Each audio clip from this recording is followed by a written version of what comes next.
Manchester United oo go'aan ku gaartay inay ceeriso Amorim.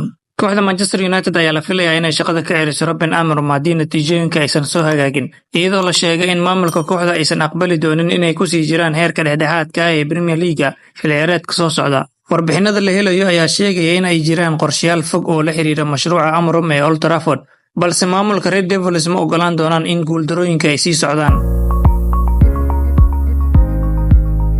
Amorim wuxuu la wareegay shaqada Manchester United bishii November, markaasoo uu ka tagay kooxda Sporting, halkaas uu ku mutaystay guulo badan.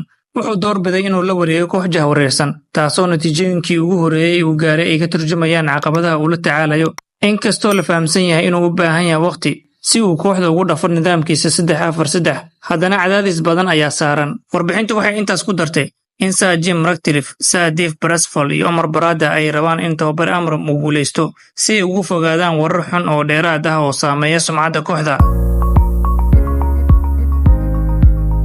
Si kastaba ha ahaatee, waxaa la sheegay in haddii Man United ay xilli ciyaareedka dambe ku sii nagaato kaalinta 13aad sida ay hadda tahay, aysan taasi noqon doonin mid la aqbali karo. Maamulka cusub ee kooxda ayaa leh yool sare, iyagoo raba inay ku guuleystaan horyaalka Premier League marka la gaaro sanadda 2028.